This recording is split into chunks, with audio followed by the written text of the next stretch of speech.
On a quiet red morning on Mars, Ethan Cross stood near the window of his small research station. He looked out at the dusty landscape, watching dust clouds move slowly over the rocks. He had been working alone on Mars for 3 months now. Life was calm, quiet, and routine, just the way he liked it. Ethan was a systems engineer, sent by Earth Control to maintain an abandoned mining station. He ordered equipment every week: tools, batteries, filters, basic supplies. That morning, a new shipment was expected. He checked the delivery log, and as usual, everything seemed normal. The manifest said, 1 crate, mining tool kit model X9. But when the drone delivered the crate, something felt strange. It was larger than usual, heavier too, and there were no labels, no barcodes, no company logo, nothing. Maybe Earth Control is testing some new design, he said to himself. Still, a chill ran down his back as he touched the cold metal box. He used a plasma cutter to slice the seal. The crate made a small hiss and clicked open. Inside was not a mining tool, but a metallic figure, folded like a machine in sleep. It looked almost human, but not quite. Its body was smooth, silver, and covered in strange glowing lines. Ethan stepped back, shocked. What the hell is this? He whispered. Suddenly, the figure's chest lit up with blue light. Its eyes opened, glowing like twin stars. Then it spoke. Greetings, Master. The voice was calm, robotic, but also strangely human. Ethan froze, unsure if he should run or scream. What are you? He asked. I am Kale, Servant Class 7X, designed to assist and protect. Ethan blinked, his heart racing. This is a mistake. I get an order. Whatever you are. Kale tilted his head. You activated my sequence. That makes you my master. Ethan didn't know whether to laugh or panic. He quickly ran to his console and tried to contact Earth Control. Station 14 to Earth Control. I have a problem with my last delivery. But the screen only showed static. He checked the order history. His last order had been erased. No records found, the system said. That's impossible, Ethan muttered, tapping the screen. Behind him, Kale was standing still, waiting. Then he suddenly turned his head, as if sensing something. We are not alone, Kale said quietly. What? There is movement outside, 400 meters, heading toward this station. Ethan ran to the window but saw nothing, just red dust and silence. No way, nothing lives out here. Kale raised his arm and a small holographic map appeared in the air. A red dot was blinking, moving closer to the station. It's cloaked, Kale said, but I can feel its signal. Signal? Ethan asked, now sweating. Kale looked serious. They followed me. Who followed you? The ones who destroyed my creators. Ethan stepped back, panic in his voice. You brought danger here? Kale didn't answer. Instead, he walked toward the control panel. He touched the console, and it glitched, lights flickering. Kale's fingers moved quickly, reprogramming the system. What are you doing? Shielding your base from external detection. It won't stop them for long. Ethan felt like his world was falling apart. He had woken up thinking it would be a normal day. Now he had a talking alien machine calling him master and warning him of invisible threats. This is insane, he whispered. Kale turned to him. Insane or not, you are involved now, and we must prepare. Prepare for what? Kale looked toward the horizon. For survival. Suddenly, the room dimmed, power flickered. A high-pitched sound came from outside, like metal grinding against the wind.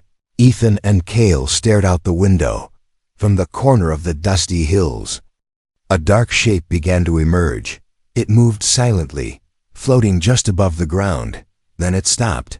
As if watching the station, Ethan stepped back, his voice barely a whisper. What is that? Kale's eyes glowed brighter.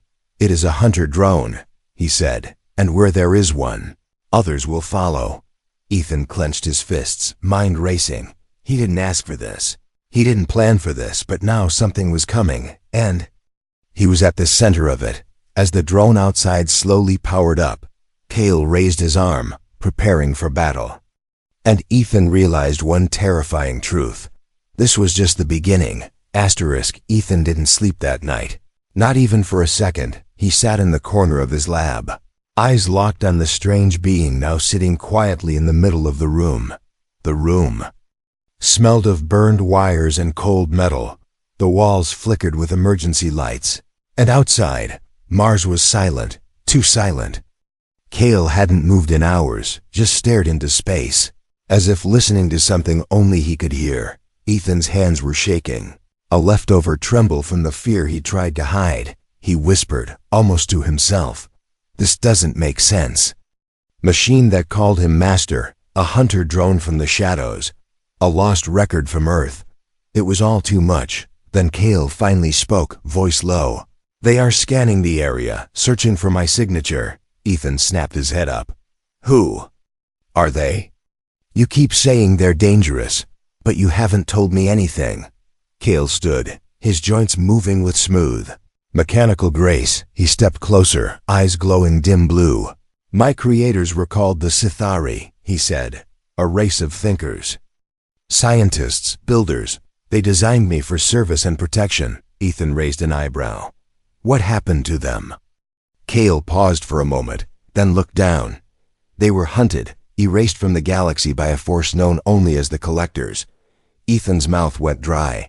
"The same ones who sent that drone?" "Yes," Cale replied. "They do not create, they only take technology, DNA, energy, everything that makes a race unique." Ethan stepped back, the weight of those words sinking into his chest. "You mean they eat civilizations?" "In a way," Cale said. "They consume what they don't understand, and they destroy what they cannot use." Ethan swallowed hard, trying to process the truth. He had spent years studying stars, fixing machines, living in silence. He had never imagined he would be caught between alien races in a war he didn't even know existed. "But why me?" he asked. "Why did I receive you?" "I just ordered mining tools." Cale tilted his head. "The order was intercepted." "Intercepted?" "My escape pod was hidden inside a forgotten cargo system, camouflaged as mining gear." Ethan's eyes widened. "So I activated you by accident." Cale nodded. "But fate often works through accidents." Ethan wasn't sure if he believed in fate, but something deep inside told him this was bigger than him. Cale walked toward the wall and waved his hand. A projection appeared, a hologram of the galaxy, with red zones marked across hundreds of stars. "These are the systems the Collectors have destroyed," Cale said. The map was horrifying, whole sectors wiped out, civilizations erased like chalk on a board. "And now they're here?" Ethan asked. Cale looked at him. "No, not yet. They sent scouts. They always do." "Scouts?" "Drones to check for survivors like me." Ethan sat down, rubbing his eyes. He felt tired, scared, and yet strangely responsible. "What do they want with you?" he asked. Cale's voice dropped. "I carry memory keys, data about Sithari technology, biology, language. If the Collectors get it, they will understand how to destroy the last traces of my creators." Ethan looked at Cale carefully. "You're like a walking library." "Exactly," Cale replied. "And now you are my protector, whether you like it or not." Ethan chuckled dryly. "Lucky me." Outside, the wind picked up again, but it wasn't natural. It was being disturbed by motion. Cale turned his head sharply. "Another drone is approaching." Ethan stood up, eyes alert. "What do we do?" Cale reached to the table and picked up a small device. Placing it in Ethan's hand, it felt light but hummed with strange energy. "What is this?" "A Sithari shield emitter. It will protect you for a short time." Ethan looked into Cale's eyes. There was no fear there, only purpose. For a moment, Ethan stopped feeling like a scared human in over his head. He felt something else, like this was where he was meant to be. Cale stepped toward the door. "We have two choices," he said. "Hide and wait to be hunted, or," Ethan asked, "or fight and give the Collectors a reason to fear what humanity can become." The wind outside screamed louder now. Something was coming again. Ethan looked at the device in his hand. Then at Cale, he took a deep breath. Then let's make them regret ever coming to Mars. Cale nodded, his body beginning to glow with soft blue energy, and together, they stepped into the red dust, not as servant and master, but as two beings ready to stand against a storm.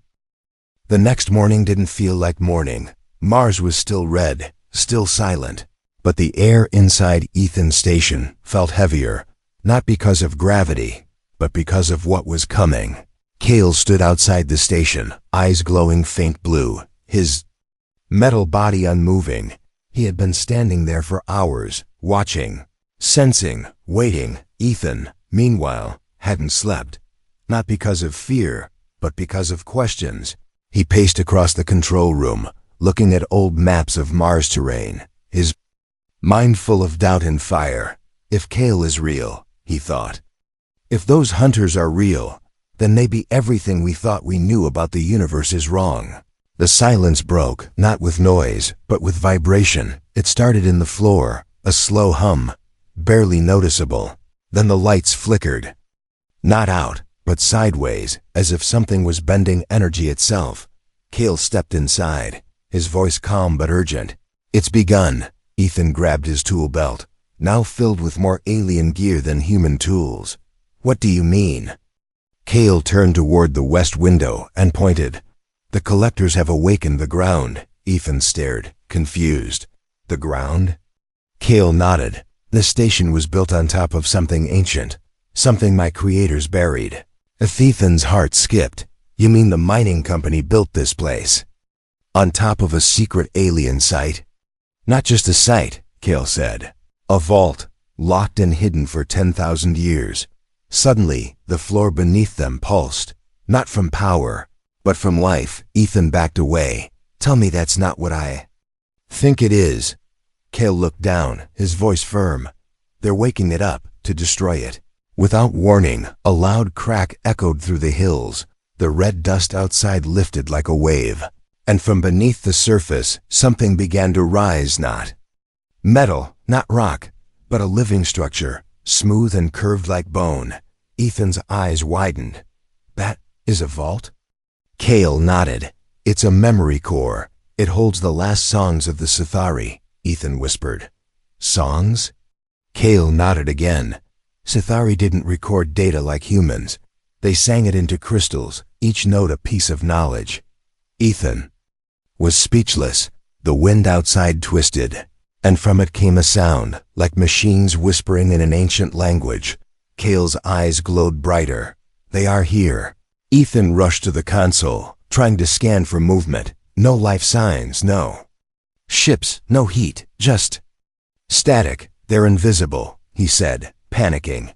Cale placed a hand on his shoulder. They do not need to be seen to be deadly. Then came the first attack. A beam of dark energy shot from the sky and hit the ground near the vault. The earth shook, rocks shattered, and the vault screamed. Not like metal, but like a creature. Ethan grabbed the edge of the table to stay standing. Do we fight back or run? He shouted. Cale walked toward the vault door. We defend it. Ethan followed him without hesitation. As they reached the vault, Cale placed his hand on a crystal embedded in the door. It pulsed, reading his energy, then slowly opened. Inside was something Ethan never expected. Not machines, not weapons, but light. Floating crystals spun slowly in the air, humming softly like music. Ethan stepped inside, awestruck. It's beautiful. Cale touched one of the crystals, and suddenly, a voice echoed through the vault. Not Cale's voice, but something older, deeper, and full of sadness. To the future. If you hear this, we are gone, the voice said. Ethan felt a chill. This is a goodbye, Cale nodded. It is a warning. Just then, a second blast hit the vault's outer shell, and alarms inside the station roared to life. Cale looked at Ethan. They know I opened it. They will come in full force now, Ethan clenched his fists. Then we need to shut it again, right? Cale shook his head. No, now we share what's inside. Ethan looked confused. Share it with who? Earth? No one's listening. Cale smiled slightly. Then we make them listen. Suddenly, Cale lifted his hand and the crystals floated higher. One by one, they began sending signals, bursts of light, data encoded in ancient tones. It wasn't just a warning. It was a message to all of humanity. Ethan turned to Cale. "If we do this, we're painting a target on Earth," Cale replied. They were already watching, outside. The red skies of Mars began to darken, not from night, but from something far worse. A shadow passed over the sun, long, sharp, and full of hunger. The hunters had truly awakened, and now they knew exactly where to strike. Asterisk the Storm King without. Warning, it wasn't made of wind or dust, but of silence. A silence so deep that it swallowed the sound of Ethan's own breathing. Mars had never been this still, inside the ancient vault. The glowing crystals had stopped humming. Cale turned his head, slow and sharp. "They're here," he said. Ethan didn't ask who. He knew. He grabbed the emitter Cale had given him and tightened the grip. His hands were sweating, but his mind was clearer than ever. They moved quickly out of the vault, the door sealing behind them like a whisper closing. Outside, the station looked untouched, but something was wrong. The sky was darker, not from clouds, but from a presence. Above them floated a shape, completely black, blocking out the sun like a hole in the sky. Not a ship, not exactly. It was alive, moving like muscle under metal skin. Cale stepped forward, scanning the air. "They've sent a collector pod." "Not full force, just a test." Ethan raised an eyebrow. "A test?" "They want to see what we'll do," Cale replied. "They study behavior before they destroy." The pod released a silent pulse, invisible, but Cale's body sparked slightly. He looked at Ethan. "We have 30 seconds. To do what?" "To choose, hide or fight." Ethan's eyes darted around, looking for answers. But all he saw was red dust and broken rocks. Then he saw movement, small and fast, darting between shadows. "Something's on the ground," he whispered. Cale activated a field around them, and suddenly the air around Ethan shimmered. "Stealth barrier," Cale said. "They can't hear us, but they're looking through the haze."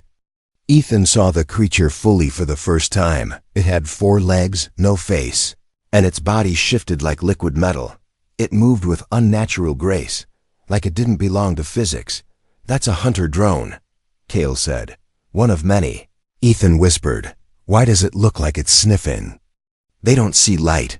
They see memory," Cale replied. Ethan's heart skipped. "You mean it can see what I remember?" "Yes," Cale said. "That's how they track intelligence. They follow thought." Ethan backed up. "Then we're already dead."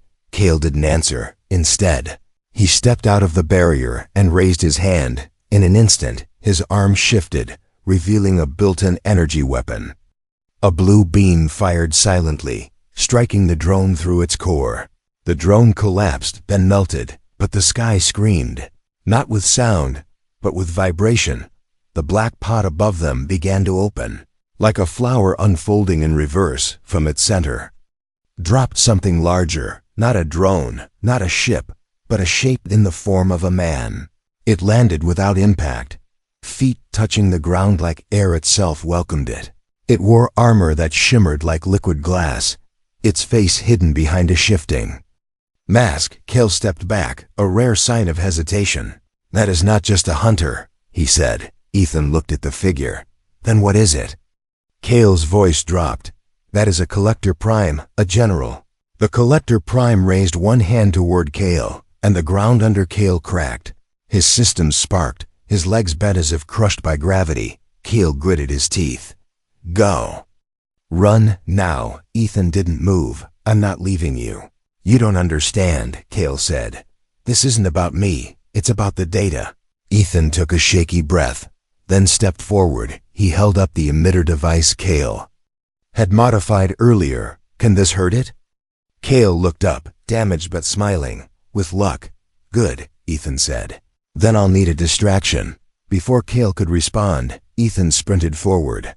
He darted behind rock, using the dust to mask his movement. The Collector Prime followed with its head, silently watching. Cale suddenly overloaded his energy core. sending out a pulse that blinded the area in white light. Ethan used the moment to leap onto a ledge, climbing high above the collector. From the height, he could see the whole scene. Kale crouched, broken, the Prime standing tall, and the station behind them glowing faint blue. Ethan activated the emitter, its core buzzing in his hand. He aimed, took a breath, and jumped, falling through the air. He threw the device straight at the collector. Time slowed. The emitter struck the collector's shoulder and exploded. Not with fire, but with light and memory. The blast caused the collector's mask to shift, revealing something underneath. Not skin, but thousands of tiny eyes, blinking in chaos. It screeched, retreating into the air, fading like a shadow under sunlight. Ethan hit the ground hard, rolling to a stop beside Kale. He was bruised, bloodied, but smiling. Kale looked at him and said, "You just forced a Prime to retreat. Humans are more dangerous than I thought." Ethan grinned. "We're full of surprises." But deep above Mars, inside the black pod that hovered unseen, the true collectors watched, and for the first time in centuries, they felt something alien: fear. The Mars station no longer felt like a base. It felt like a battlefield waiting to happen. After the first encounter, Ethan sealed the outer doors, reinforced the walls, and installed every piece of alien tech Kale gave him. But he knew, defenses alone wouldn't be enough. Something inside him had changed. It started after the blast, when he used the emitter on the Collector Prime. Since then, he felt different. He could sense things he couldn't explain. Faint movements in the air, small electrical pulses, even Kale's energy shifts. Kale noticed it too. "You're changing," he said, studying Ethan's hands under a glowing scanner. "I'm just tired," Ethan replied. But even he didn't believe his own words. Kale shook his head. "No, this isn't fatigue. The emitter device sensed with your neural field." "My what now?" Kale looked straight at him. "It woke something up. Something I didn't expect to find in a human." Ethan raised an eyebrow. "Good or bad?" Kale paused for a second. "Both." That day training began, not with weapons, but with mind and memory. Kale led Ethan into the inner chamber of the Sithari vault.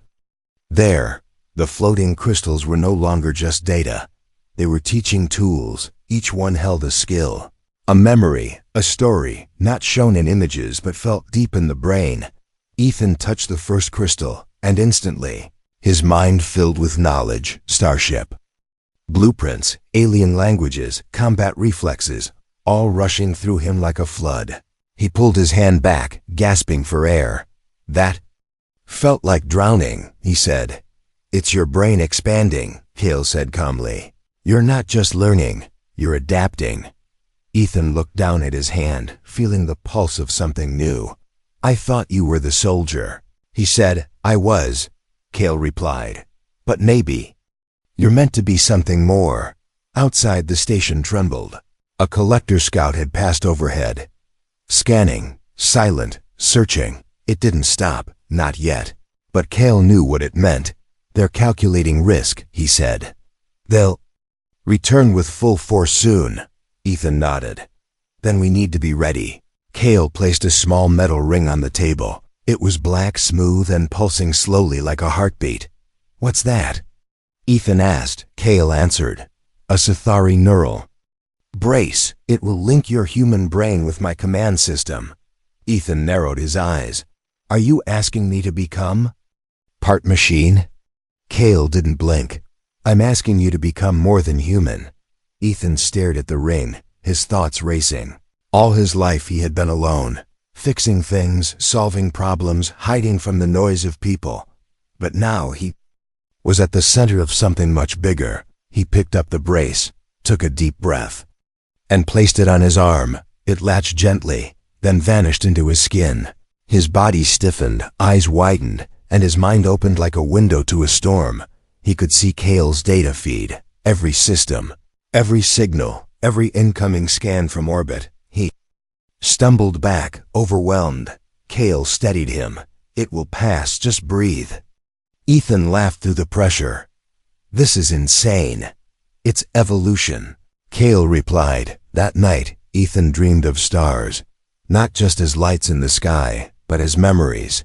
He saw alien wars, Sithari cities, the moment Cale was first built, and something else, a symbol glowing deep inside the Sithari code. He had seen it before, but not on Mars. It was from Earth.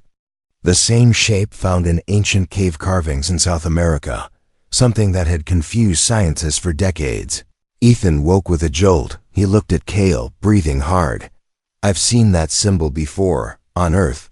Cale froze. Where? In an old documentary, Ethan said. A cave painting. Humans thought it was just art. Cale looked troubled for the first time. If that's true, then Earth was visited by the Sithari before. Ethan's mind spun. Or maybe we were meant to receive you. Outside, a red alarm flashed. Something had just entered Mars' upper atmosphere. Cale turned toward the scanner. They're here. The real force. Ethan stood, now calm, now focused. He grabbed his tools, adjusted the neural brace, and looked at Cale. Then let's give them something they didn't calculate. Cale smiled. You are no longer just my master, he said. You are now my equal, above them. The sky cracked open with light. The war was no longer coming. It had begun. Asterisk. They came not like an army, but like a virus, not with noise, but with silence so deep it made the machines stop breathing. Above Mars, the collector ship unfolded, not like a craft, but like a living organism. Its skin pulsed, dark as space, and from its open belly, hundreds of black shapes dropped into the thin Martian sky. Cale watched from the roof of the station, his metal eyes glowing like dying stars. They are no longer searching, he said. They are here to erase. Ethan stood behind him. No longer the man who once fixed broken lights and monitored battery levels. He had changed. The neural brace on his arm now glowed constantly, linked fully with Cale's systems. Their thoughts were faster, clearer, shared like streams in one river. Ethan could now feel the pulse of the collector network. He knew what was coming before it touched the ground. But knowing wasn't enough. Far in the distance, collector drop pods slammed into the red soil, one after another, forming a black arc that shimmered with energy. They're building something, Ethan said, voice cold. Cale nodded. A spire, a beacon to call the main hive. If they finish it, Earth will burn. Ethan turned back toward the vault. Then we stop them. They rushed down into the underground war room, a chamber Cale had built from scrap and ancient tech. Maps flickered in the air, tracking each enemy landing. Mars trembled again, and then, for the first time, the collector spoke, not with voice, but through signal. A message buzzed through every console, screen, and frequency. One word, repeated in hundreds of languages: surrender. Ethan stared at it and whispered, They've studied us. Cale's face hardened. They've studied everything. Suddenly, the lights flickered and alarms screamed. One of the outer bunkers had been breached. Cale and Ethan raced through the tunnels. As they neared the surface, the sound of metal tearing filled the air. The door burst open, and through it came a creature like nothing Ethan had ever seen. Tall, thin, covered in shifting plates that looked like liquid knives. Its head turned sideways, and where a face should be, there was a swirl of blinking lights.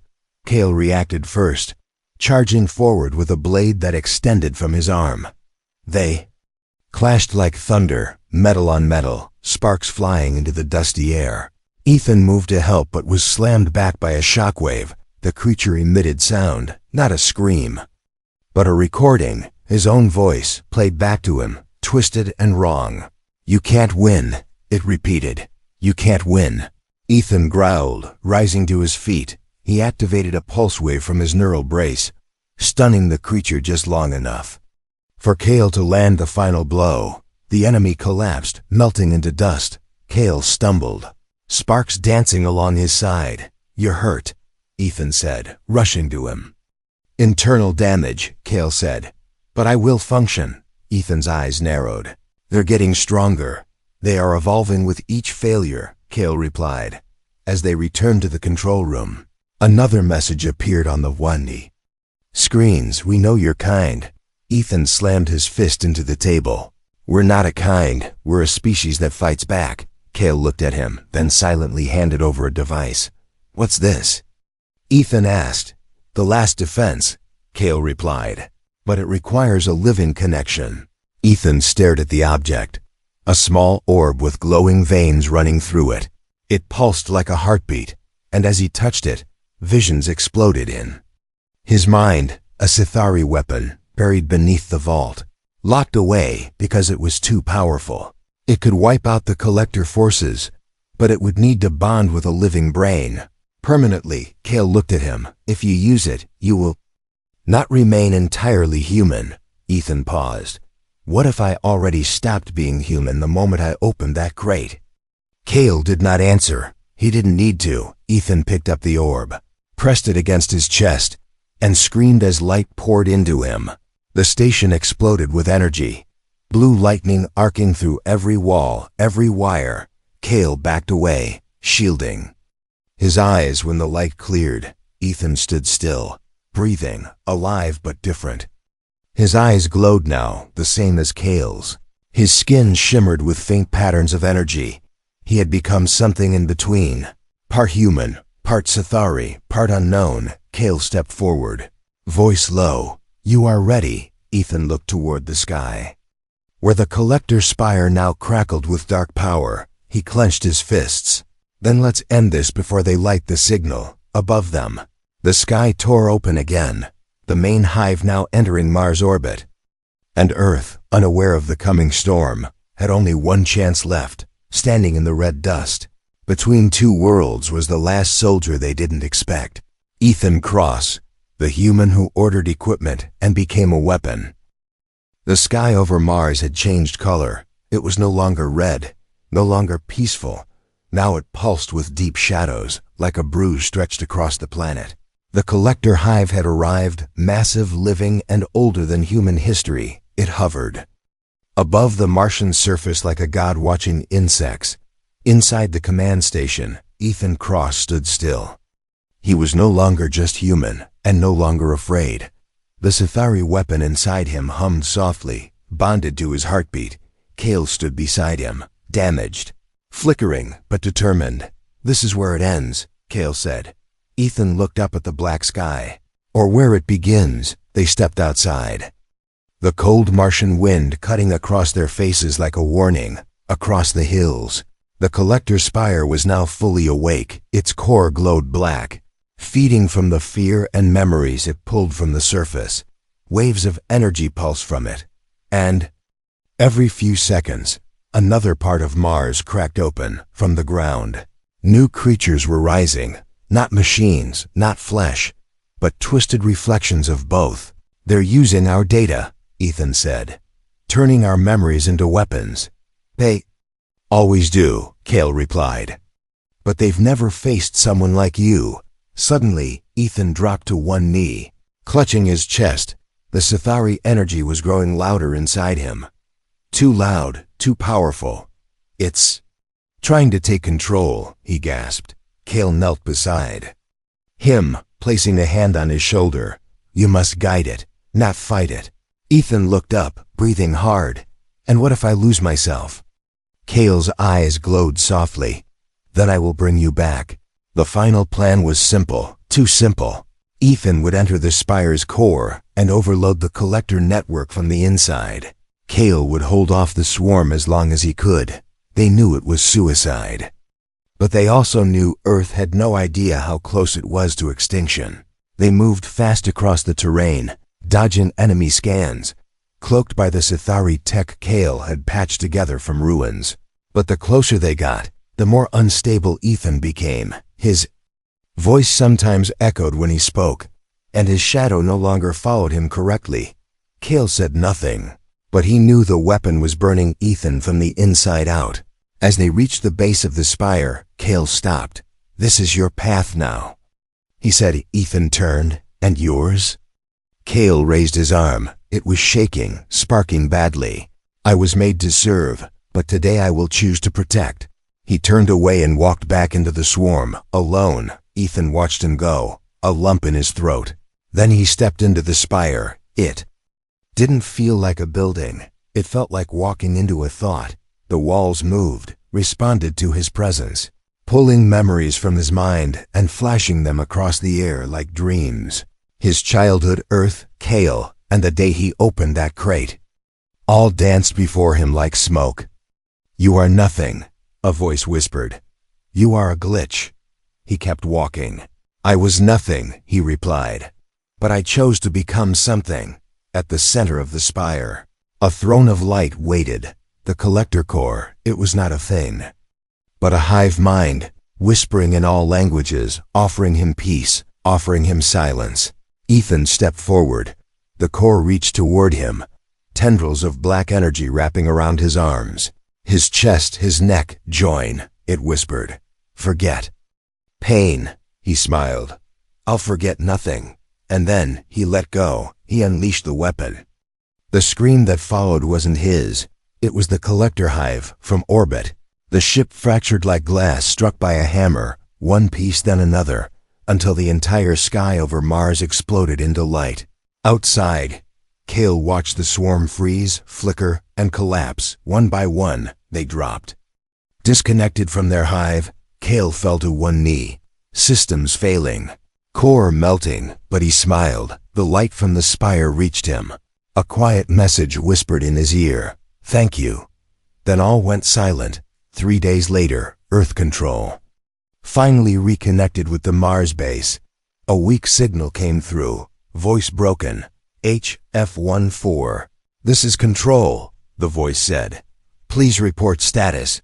The screen flickered, and then Ethan's face appeared, scarred, eyes glowing faint blue. "Package received," he said calmly. "Mars is secure." "Repeat that." Ethan smiled. "I said ... Mars is safe." Then the signal cut.